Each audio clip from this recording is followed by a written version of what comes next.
I'm joined by two former Bank of England heavyweights. John Gieve is a former deputy governor, now a senior advisor to GLG Partners. Andrew Sentance left the bank's Monetary Policy Committee in May. Thank you to both for actually joining us. How surprised were you by these GDP figures? Much worse than expected. What does that mean that you would have voted on tomorrow's MPC if you were still on it? I must admit, when I was on the Monetary Policy Committee, I was very cautious about putting too much weight on these provisional estimates of GDP. We've got quite a track record of revisions of these figures, and really we're at a very early stage in the revision cycle. So we have to look at a much wider range of evidence. Clearly growth is not very strong, it's very disappointing. But one of the issues behind the slowness of growth is inflation itself is very high, and consumers are being squeezed by high inflation. So that makes the situation in front of the MPC much more complex, because they do have an inflation mandate and they do have to pay attention to what's happening to inflation. John Gieve, are we not looking at a recession now with these figures and the warnings we had earlier in the week from the IMF but also Goldman Sachs? Well, I think changing from 0.2 to 0.1 isn't that dramatic, but it's certainly not good news, and I think it's more likely, therefore, the bank will take action. But what will be motivating them isn't, so to speak, what happened in Q2, but the slowdown that seems to be continuing across the West. And also the evidence that credit conditions are tightening again and banks are finding it difficult to fund. And so I think they will be looking for ways to release that, to offset that if they can. And that's obviously why the Chancellor announced in his speech that they'd be looking at credit easing for small firms. But talk to me exactly what you would be voting on tomorrow. It would be further action from the Bank of England in the form of what? Well, I would like to see some credit easing. Now, whether they can get that together in any substantial measure quickly, I don't know. I'm expecting them to say how they go about it when they make their announcement. But credit easing, are you for or against this? Credit easing for me, I mean, it's something that would require, how do you choose what you're mopping up? I think the difficulty with this credit easing is not exactly clear. George Osborne mentioned it in his conference speech, not exactly clear what he has in mind. One way it could go is government purchases of corporate bonds. But the difficulty there is that the very smaller companies who may be finding it most difficult to access credit don't necessarily access the corporate bond market anyway. So like John, I'm not sure that you can actually activate this in a very quick way. What I do think would be a mistake would be to start the program of quantitative easing again. And one of the reasons I think it would be a mistake is that the pound has been relatively weak over the last couple of years, partly because we have had very stimulatory monetary policies. And I think there's a great risk that more QE will actually push the pound down further and generate more inflation and put more of a squeeze on consumers, and therefore not really help us and not really address the very real problems of confidence that are affecting businesses and consumers. Would you be for more QE? And actually, if we have a weaker pound, then maybe that would lift exports. Today we didn't have a very good export number. Look, I mean, we depend on what the rest of the world's willing to buy, and if with the rest of the world slowing down, there's a limited amount we can do to pump up our own economy without actually reversing the rebalancing process. On the other hand, we are facing a real potential crisis in Europe, and we are seeing bank conditions tighten. And at the very least, I'd expect the bank to say that they are ready to restart QE if that continues and if Europe doesn't get its act together. A restart as early as November? Do we need that QE now or even tomorrow? Well, I don't think I don't think it has a dramatic effect like that. But I think a statement that they're ready to do it would be one step that they could take. I think a statement of that sort would be premature. The bank's remit is to keep inflation under check. And they have to demonstrate through their inflation report that if they do restart QE, this will be consistent with their inflation target. Now, there's already a lot of skepticism about the bank's forecast. They've under-forecast inflation persistently over the last couple of years.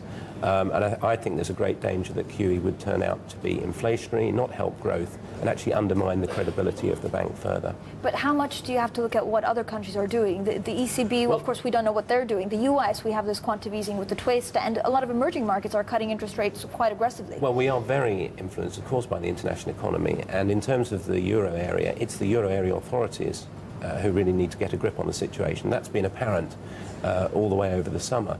And I think we do suffer from a bit of a vacuum of economic leadership in the Western economies. The United States have had their problems in organising a coherent response to their budget deficit problem. I think the government is right to say they need to stick to their fiscal plans. In this environment, they don't want to be backing away from that. So we do need to accept that some of the problems that we face are not something that we can easily address with UK policies. Well, I think Andrew was a bit of a lone voice for a long period as a hawk on the MPC, and I'm expecting the MPC to be more prone to action. I'd be surprised if they don't do something tomorrow. They may well start QE, but at the least I think they'll show that they're ready to do so, because of the risk that actually what we're seeing develop in Europe is a real new squeeze on the economy through the banking system. Why not cut interest rates? Well, they're already at extremely low levels. I think we've taken that policy practically as far as it will go.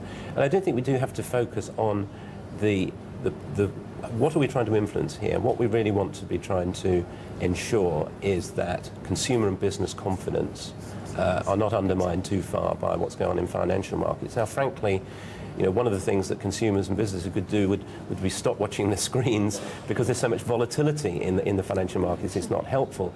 But I think there are things that the government could do which would help business and consumer confidence, measures on the supply side of the economy to help address regulations that businesses face, to help the functioning of the labour market, to help young unemployed people get into work, back into work. So that's the area I would be looking at, not restarting the quantitative easing programme. Is there a 50% chance that we will actually fall into recession in the next 2 quarters in the UK? Yeah, I'd put it at just about as high as that. I think confidence is one thing, but I think there are also credit conditions. And I think that over the last few years, credit has been a restraint on economic growth and on rebalancing through investment in manufacturing. So I think that's a real ease. And volatility is one thing, but this has been like my yo-yo playing. It's volatility going down and down and down. In terms of what we're also hearing, it's possible that there's talk about some kind of new bank, instead of doing the credit easing, about a bank that would help credit, you know, getting more credit to small businesses. Would that work in effect? Yeah, this is something that we talked about at Adam Posen's proposal. Well, I mean, that may be a good idea. Other countries have them. You don't set that sort of thing up in less than a couple of years. So this isn't really addressing the immediate problem. So, John Gieve, 50% chance of a recession in the next 2 quarters. Should we say that? What about you, Andrew? I'm not so sure. I think third quarter we may well see some growth. So I'm not sure we're heading into recession. Obviously, we are vulnerable to what happens in the world economy, but there are sources of growth in the world economy, particularly from Asia and emerging markets.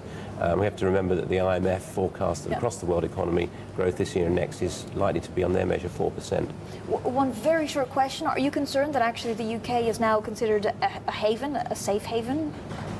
Well, I think that's a good thing if we are considered a safe haven. I think the one strength of the government's position is that it did take decisive measures on the fiscal deficit, and we're not currently in the firing line. And that is a good place to be, I can tell you. What about the exports? Well, I think exporters are pretty competitive, even at a higher exchange rate than now. I think one of the one of the things that sometimes can happen to help you in a weak world environment is the exchange rate can depreciate, but it's already depreciated a long way, and actually that's contributed to our inflation problem. So I don't think we should be looking for the pound to go down. If anything, we should be trying to ensure that it's stable or maybe even rising. Is there a concern that we will really feel the fallout of what's happening in Europe because we're lacking leadership here in the UK if things aren't acted on in the next couple of weeks? Well, the ECB do have scope to reduce interest rates. They put them up earlier this year, and if they felt that that was justified, consistent with their mandate, they could do that. But I don't think that really is the heart of the problem in Europe. The heart of the problem is to do with this public sector debt and deficit issue and the lack of confidence in financial markets that it's being addressed. And I think one of the problems that we see is that this has been going on for several months over the summer. And we do need to see more evidence that European policymakers collectively are going to follow through on deficit reduction in the most exposed countries, coupled with financial support from stronger countries, coupled with some measures to address the problems in the European banking system, which were not really properly addressed at the time where we recapitalised our banks in 2009. And John Gieve, it also seems that this situation is basically backing central banks into a corner in putting pressure that they don't want to deal with. The ECB has said they don't really want to be scooping up all of these bonds, but there's no choice because there's a vacuum left by the politicians. Yes, it's causing great strains inside the ECB, and we've seen the two senior German representatives leave and resign because they're unhappy with the way policy is going. And they feel that the ECB is being forced into taking essentially a fiscal role in the absence of government action. From my point of view, thank God they've stepped up to the plate and done it, or we really would have had a banking collapse in Europe already. I think what they need to do is to sort the Greek problem out, first of all. They've done successive rounds which have not really seized the nettle, and that's been drawing confidence out of the rest of the countries. And secondly, they need to put a lot more capital into their banks in parallel to that. Can they do that? I've always thought they would in the end do it, but I mean, they really are on the brink of disaster.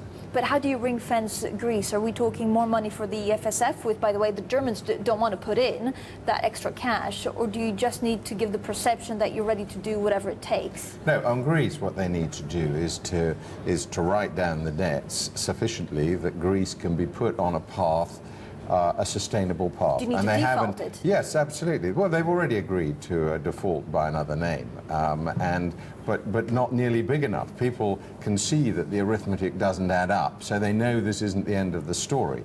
They don't need an increase in the EFSF to deal with Greece. So they need a package which puts Greece on a sustainable path. Then they need a bigger EFSF and a recapitalization of the banks in order to prevent contagion into the other bigger countries. So are we talking about a default for Greece as a done deal, and do we also Well, need the markets to are do already the pricing that in pretty heavily, much 50% more than the 21% I think that was agreed.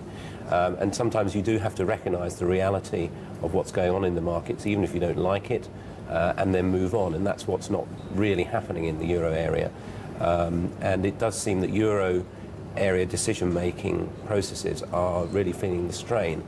But I do think we have to be very careful about what we really expect central banks to do with monetary policy in this environment. It's not the panacea. It's not going to solve all our problems. Where you've got structural problems in public finances and banks, you need to deal with them directly. All right, we need action. Andrew Sentance, John Gieve, thank you so much for joining us.